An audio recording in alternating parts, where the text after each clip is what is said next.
Class 10-এর Bangla, দশম শ্রেণীর বাংলা জ্ঞানচক্ষু। তোমরা সবাই মন দিয়ে শোনো, লেখো। সবাই লাইক অ্যান্ড সাবস্ক্রাইবটা অবশ্যই দিয়ে দাও। না কি অতি আহ্লাদে বাক্য হরে গেল। এখানে হরে গেল শব্দটির অর্থ হলো যে হেরে যাওয়া। তপনের লেখা গল্পটি নিয়ে চলে গিয়েছিল কে? তপনের ছোট মাসি। যাকে দেখে তপনের চোখ মার্বেলের মতন হয়ে গেল সে হলো নতুন মেসোমশাইকে দেখে। তপনের চোখ মার্বেল হয়ে যাওয়ার অর্থ হলো অবাক হয়ে যাওয়া। নতুন মেসোমশাই ছিলেন একজন লেখক। মেজো কাকু হলো আমাদের থাকলে আমরাও চেষ্টা করতে দেখতাম, কথাটি বলেছেন মেজো কাকু। জ্ঞানচক্ষু গল্পে জহুরি বলতে কাকে বোঝানো হয়েছে? নতুন মেসোকে। ছোট মেসো তপনের বাড়িতে বেড়াতে এসেছিলেন সঙ্গে নিয়ে সন্ধ্যা তারা পত্রিকা। তপনের লেখা গল্প তার মেসোমশাইকে দিয়েছিল কে? ছোট মাসি। বাবা তাদের পেটে পেটে এত, এটি কোন প্রকার বাক্য? বাবা তাদের পেটে পেটে এত বিস্ময়বোধক চিহ্ন, এটি বিস্ময়বোধক বাক্য।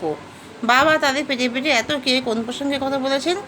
আশাপূর্ণা দেবী রচিত জ্ঞানচক্ষু গল্পে তপন যে একটি আস্ত গল্প লিখে ফেলেছে এবং তার ছোট মাসি এটা নিয়ে গিয়েছিলেন মেসোর কাছে, মেসো ছাপিয়ে দিয়েছে।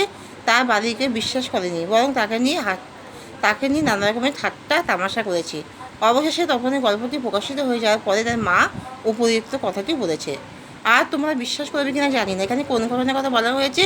এক জায়গায় বসে তপন একটি আস্ত গল্প লিখে ফেলার প্রসঙ্গে উপরের মন্তব্যটি করা হয়েছে। যেন নেশায় পেয়েছে। এখানে কোন নেশার কথা বলা হয়েছে? তপনের গল্প লেখার নেশার কথা বলা হয়েছে। শুধু এই দুঃখের মুহূর্তে গভীরভাবে সংকল্প করে তপনের সংকল্প কী ছিল? তপন সংকল্প করেছিল যে যদি কখনো লেখা ছাপাতে হয় তাহলে তপন নিজে গিয়ে তা পত্রিকার অফিসে জমা দেবে। কেন তপন হঠাৎ একটা ভয়ানক উত্তেজনা অনুভব করেছিল? গ্রীষ্মের নিথর দুপুরে সিঁড়িতে নিরিবিলিতে একাশনে বসে একটা আস্ত গল্প শেষ করে তপন। সেটা পড়ার পরে ভয়ানক উত্তেজনায় তপন লেখক হয়ে ওঠার অনুভূতি অনুভব করেছিল। কথাটা শুনে তপনের চোখ মার্বেল হয়ে গেল। কোন কথা শুনে তপনের চোখ মার্বেল হয়ে গেল? তপন তার বালক বয়সে কোনোদিন কোনো লেখককে স্বচক্ষে দেখেনি। কবি লেখকরাও যে আমাদের মতো সাধারণ বাস্তব জগতের প্রাণী এই কথাই তপন জানতো না। তাই সে যখন শুনল যে তার সদ্য বিবাহিতা ছোট মাসির স্বামী অর্থাৎ তার নতুন মেসো একজন লেখক, তখন বিস্ময়ে তার চোখ মার্বেলের মতো হয়ে গেল। লেখালেখি ছেড়ে তপনের নতুন মেসোর পেশা কি?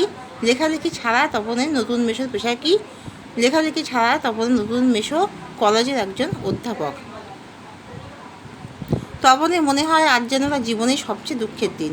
দিনটিতে কোন উল্লেখযোগ্য ঘটনা ঘটেছিল? তপনের জীবনে প্রথমবার তার লেখা গল্প সন্ধ্যাতারা নামক পত্রিকায় সেটা ছাপা হয়েছে। সন্ধ্যাতারা পত্রিকা ছাপা হয়েছে। তা তপনের গল্পটি সন্ধ্যাতারা পত্রিকায় ছাপা হয়েছে এবং সেই গল্পটি তার মেসো আর মাসি তার কাছে সন্ধ্যাতারা পত্রিকাটি নিয়ে এসেছিল। গল্পের অনেকাংশই লেখক মেসো সংশোধনের নামে নতুন করে লিখেছিলেন। এই ঘটনায় ব্যথিত তপনের মনে হয়েছিল আজ যেন তার জীবনে সবচেয়ে দুঃখের দিন। এখানে শেষ করছি।